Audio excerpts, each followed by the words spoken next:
Hey everyone, Dayton Shopdrifter here, and I'm going to be teaching you how to build your very own custom go-kart. So why not just go online, find another go-kart that they're selling, and buy it for 3,000 bucks? Well, here's the thing, you're going to assemble it, you're going to drive it for maybe a month of warm weather, and then you're going to forget about it. But with something like this, because it's completely custom and personalized, you're going to fall in love with it way more than any kit you could buy online. Plus, you can pretty much make it out of anything, as shown here. And on top of that, as things break, you kind of get to teach yourself and use the skills that you learn to either build more things, add it to your resume, do whatever. But either way, today you're watching this video because I'm going to be teaching you how you can make your very own. Let's get started. Believe it or not, my original idea for the go-kart actually started out on a piece of paper when I was in class board. So following that same idea, if you have an idea, get it down on a piece of paper, or if that's not easy for you, do it online, 3D print it, whatever materials you have available. That way you have an end goal in mind. And later on, when you're fabricating everything, you don't forget what you're actually supposed to be making. I think this is the number one step and the most important for starting your build. So I'm gonna be doing an example alongside of you. Follow along with me.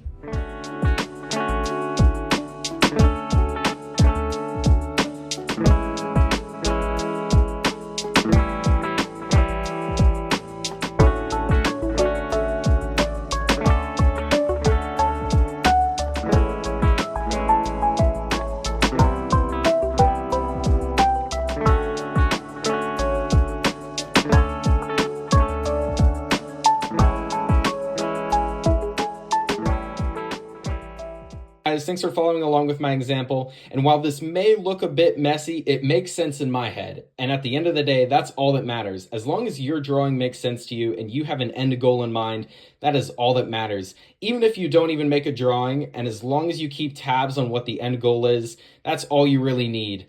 I detailed on this drawing that I want a center sitting exhaust while having a really nice turning radius. That way I can hit some sick drifts later on, as well as kind of trying to plan out how the engine is going to sit in the engine bay. But of course, you're going to run into hiccups along the way. Let's continue into the product list.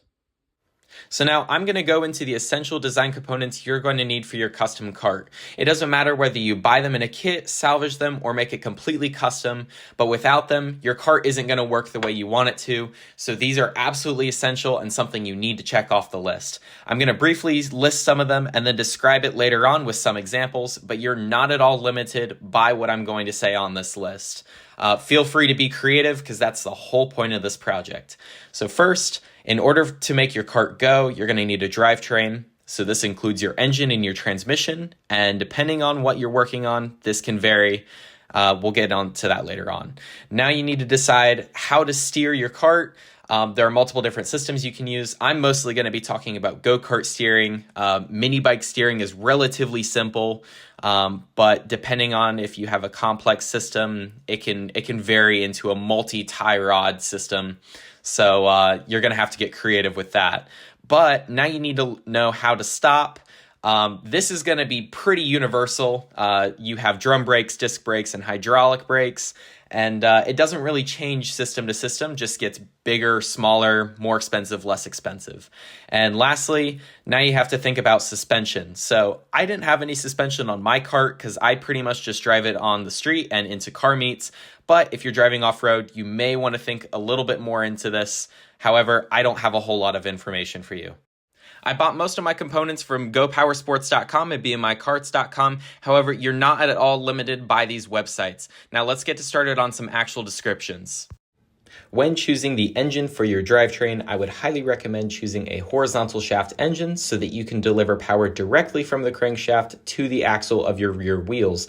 Now, per system, it's going to be different, but sometimes you can get away with using a vertical shaft engine. A lot of the time, though, you do have to convert them to horizontal shaft, or you have to use some sort of differential in the transmission. Some riding mowers do have a vertical shaft, and they use a intricate pulley system along with a differential along the rear wheels to convert the power to the axle. But that gets a little bit complicated, and if you're doing everything custom, horizontal shaft engines are very easy. But once you choose your engine, then you just need to do a little bit of research as to how you can transmit power to your axle. I would highly recommend using a chain and sprocket, and that way you can adjust the torque and top speed for your go-kart. The engines that I would recommend using are a Predator 212cc from Harbor Freight or a Tillotson 212, just because of all of the aftermarket support that they offer. Just to show my setup, I'm running a Predator 212 with a torque converter bolted directly to the side, and the jack shaft on the torque converter connects to the sprocket on my rear axle, which is welded directly to my frame and gives power to the wheels. While most of you may find that the steering is the most intimidating part of the go-kart, it's actually relatively the easiest to assemble and the most reliable out of any other system. Currently, what I am running is a double tie rod setup, so you can see that the tie rods are connected to my steering column, and as I turn the wheel, it is going to push the tie rods left and right, which turns my spindles and turns my wheels. The other setups that you could run are very similar. So you could only have a single tie rod only running to one side, and then you have a arm that is jumping straight across your cart from one spindle to the other. It's very similar to the double tie rod, just works slightly different. And then the other and last system that is more commonly used is a pinion and gear, where you turn the steering column and a gear on that column then pushes a pinion left and right, which moves the arm on the spindles left and right. It doesn't really matter what system you use. All that really matters is what can you actually get working on your custom go-kart and what actually fits. Other than that, there really is no worry to steering, and you're just overcomplicating it. Moving on. Like I said before, the braking system is fairly universal across all different platforms, whether you're making a kart, a bike, or something totally different. So I used to use a drum brake with a brake cable and a pedal, and the pedal kept braking because it required more force and the drum just wasn't doing it for me. So then I ended up upgrading to a caliper and a brake disc, and then for more leverage, I decided to use a hand brake system. Ignore the sloppy welds, they hold up, that's all that matters. And then I just have a thicker brake cable so that it's not going to break. The system that you end up using mostly depends on your budget and how much braking force you're going to require. If you even want to take it a step past disc brakes like what I did, you're going to want a hydraulic brake, which is where you are using hydraulics to further improve the amount of braking force that your brakes can actually produce. Now, there are kits that you can buy that are completely separate and you have to weld on attachment pieces like I've done, or there are also pieces that attach to the hub of your rear wheel. It does not matter. It just kind of depends on the system that you're designing and planning for. So you may be thinking, I've ordered all of these kits, I've done the research to make sure they fit together. Now what's the last essential piece I'm going to need? And that last essential piece is the frame. I know it seems really obvious, but this is going to be one of the more difficult parts, is either acquiring a frame that fits all of your parts together, or you're going to have to make something completely custom to what you are wanting to build.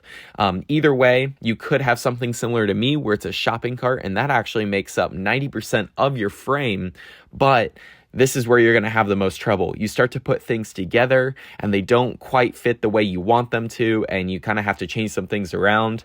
This is bound to happen, especially for a custom project, and you're going to have hiccups along the way. Once you start to finalize all your pieces and that you know that they all fit, for price point, you're going to be looking for around $1,000 base for a completely custom cart. However, if you salvage most of your parts, you may actually save a lot of money on your build. If you're doing a smaller frame like for a mini bike or a trike, it's going to be a little bit less than $1,000 and probably in the $700 to $800 range. But if you go all out and get the best parts possible, you're going to be spending a couple grand on this project. However, I do want to encourage you to keep pumping through because it does work out in the end, and this is going to be worth it. You're going to have a fun project that everyone's going to marvel over, and you get to brag that you made it all yourself. So now let's get into the assembly process and everything you're going to need to be able to create this monster.